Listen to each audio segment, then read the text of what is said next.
And then we get into the early 80s where we've got the conflicts going on in Central America. The Reagan administration, gets its hands really dirty financing the counter-revolutionaries, arming them. That becomes This is the woman Venezuela's president, Hugo Chavez, has dubbed the Bride of Venezuela. American lawyer Eva Gollinger has spent 3 years investigating what she says is her government's interference in Venezuelan politics. They gave a press conference, the State Department. They said, we'll be in and out in 2 years. Today, she's lecturing American tourists who've heard about her investigation and want to know more. Her subject?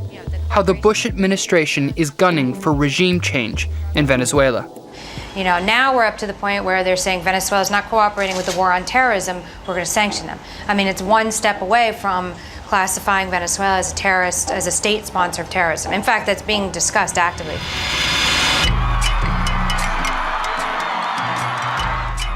Venezuela's socialist president Hugo Chavez has condemned America's war on terror from the beginning. ¿Qué culpa tiene este bebé que murió allí con una bomba que le cayó a su casa? Aquí lo dije, no se puede responder al terror con más terror. Estos niños tienen la culpa del terrorismo, ni de Osama Bin Laden, ni de nada de eso. And he's associated with some of Washington's least favorite people, such as Saddam Hussein, Muammar Gaddafi, and Mahmoud Ahmadinejad. He's also Fidel Castro's strongest supporter in Latin America. So in April of 2002, when Chavez was briefly ousted in an ill-fated coup, it was hardly surprising that there were rumors of American involvement.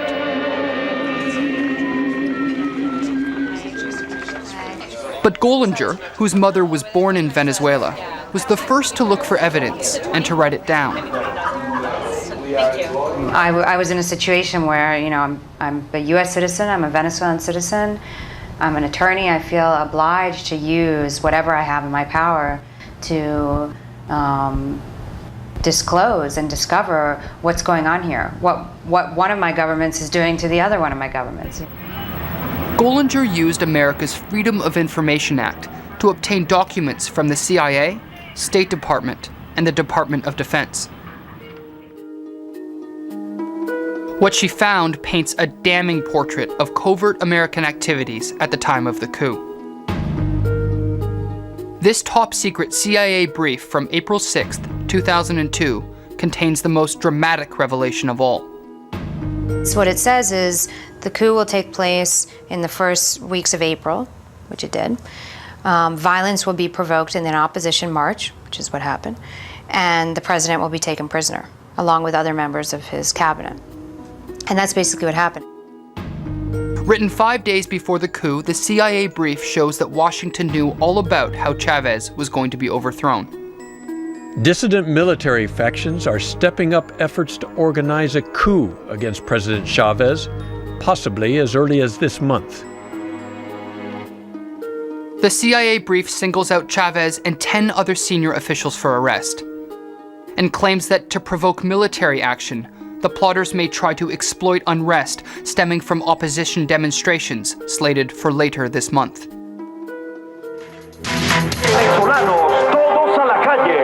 This is how the events detailed by the CIA brief, uncovered by Gollinger, actually played out.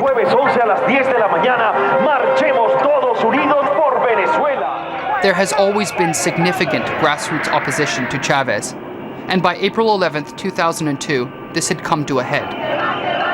Fed up with the president's sweeping socialist reforms, big business, the middle class, and the private media were demanding Chavez's resignation.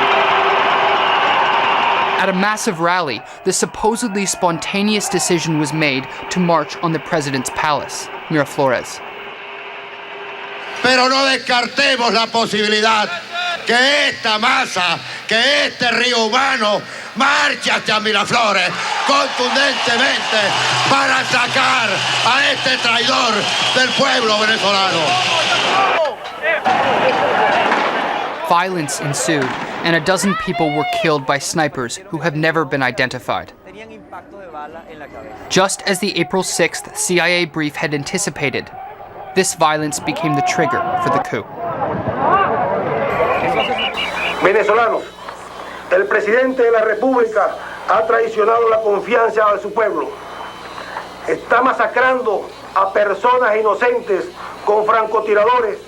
Para este momento van 6 muertos y decenas de heridos en Caracas.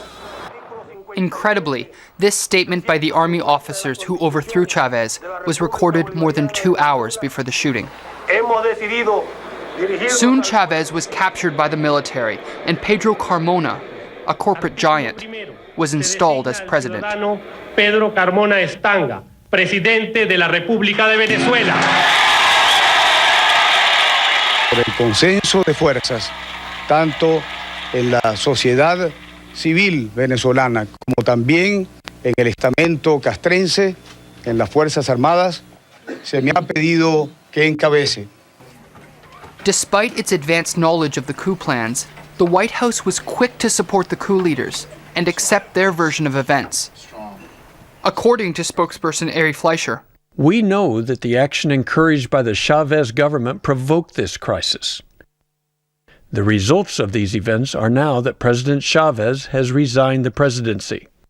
When the U.S. government comes out and makes that statement, it's another part of their role in the coup, because here they're trying now to project the false information to the world, convince the general public that something else had taken place than what had really taken place.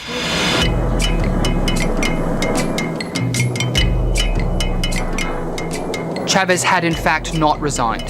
He was imprisoned. Tens of thousands of his supporters rallied to demand his safe return.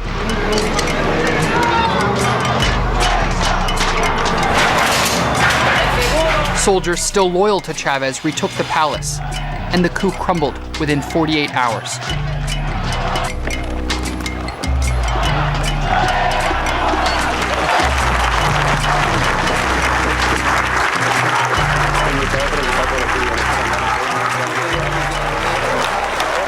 What Eva's inquiries have since revealed is a money trail leading from Washington to key organizations and individuals involved in the coup. What became very obvious and was interesting and worrisome was that there was all kinds of money flowing in to all these organizations and political parties in Venezuela that were all in the opposition. And not just that, many of them were ones that had been involved in executing the coup d'etat against Chavez in 2002. Gollinger's flowchart shows that in the months before the coup, Washington gave millions of dollars to Chavez's opponents. The documents she obtained show that the money was delivered to projects like strengthening political parties, which received $300,000, and support for Democratic Union Action, which received over $150,000. Well, it wasn't just that they were giving them money, it was that they had quadrupled the funding from 2001 to 2002, during the time period when the opposition all of a sudden grew. I mean, they spurted out of the ground, basically. If America wanted to fund democracy, its protégés had a strange way of going about it. While President Chavez was in custody, Pedro Carmona was dissolving the parliament and the courts, leaving him free to rule by decree. Se suspende de sus cargos a los diputados principales y suplentes a la Asamblea Nacional. Se destituyen de sus cargos ilegítimamente ocupados al presidente y demás magistrados del Tribunal Supremo de Justicia.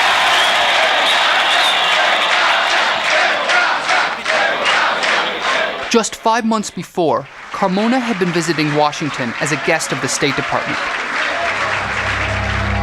A cable from the U.S. Embassy in Caracas referred to the future coup leader and his colleagues as influential business leaders who have consistently played a critical role in advancing U.S. commercial interests.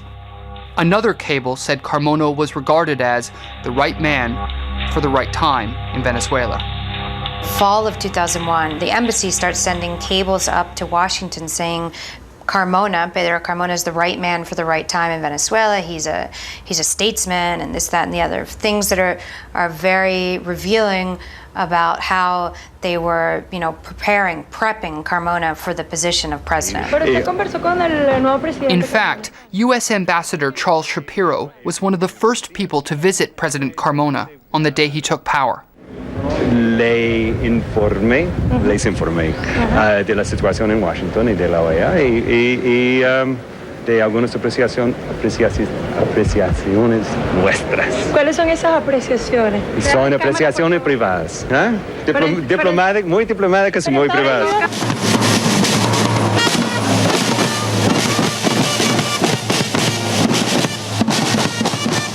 When Chavez was returned to power after 48 hours, the State Department sent instructions to its embassy.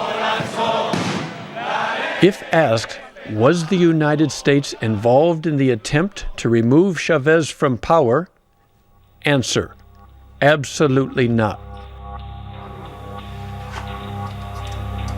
Eva Gollinger has other declassified documents that show that Washington's support wasn't limited to civilians like Carmona. Hoy, la Fuerza Armada. Washington also backed disgruntled elements within the Venezuelan armed forces. This memo from the Joint Chiefs of Staff describes a key meeting with Lucas Rincon, the Venezuelan general who announced Chavez's resignation.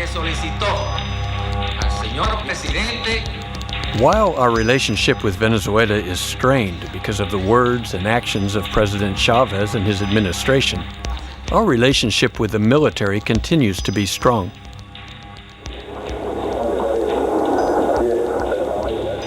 Washington has since admitted that its military attaché was even present at the army base where President Chavez was held prisoner. Yet significantly, a congressional report found that embassy officials, including Charles Shapiro, had actively discouraged the coup. The record shows that the department and the embassy consistently discouraged the overthrow of that democratically elected regime. And far from working to foment his overthrow, the United States alerted President Chavez to coup plots and warned him of an assassination threat that was deemed to be credible. Ambassador Shapiro claims he informed Chavez about both the oncoming coup and the assassination attempts. Chavez has said that he has no recollection of that information. At the same time... Isn't that a strange thing to say, though, that you would figure he would recollect? You would figure Chavez would say... Absolutely. At the same time, even if they had sent over, maybe sent a fax, everybody in Venezuela knew that there were coup plots going on, okay? So, it wasn't but the issue was who was doing it and how it was going to be done. And that's something the U.S. government knew. It's also possible that Washington discouraged the coup plotters because they were concerned the coup would not succeed. The April 6 CIA brief uncovered by Gollinger warned that dissident army factions may bungle the attempt by moving too quickly, and that prospects for a successful coup at this point are limited.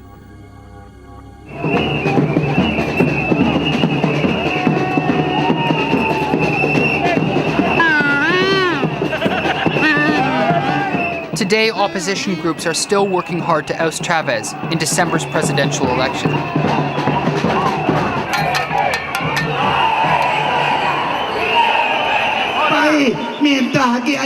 And remarkably, despite the failure of the coup, or perhaps because of it, Washington has massively increased its funding for the opposition. So everybody knew who they were. There was no question of it.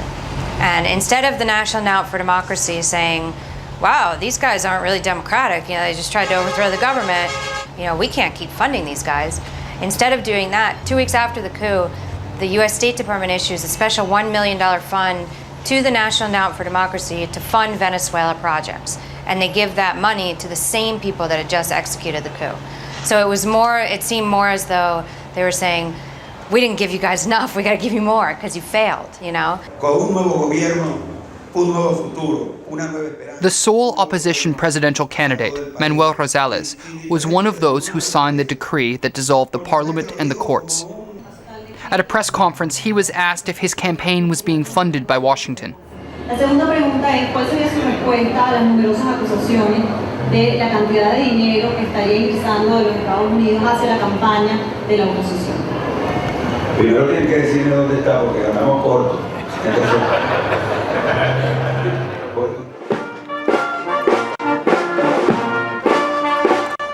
Eva Bollinger says her painstaking research has built a strong case that America was involved in the coup against Chavez. And today, ironically, American support for the opposition has only strengthened Chavez's hold on power.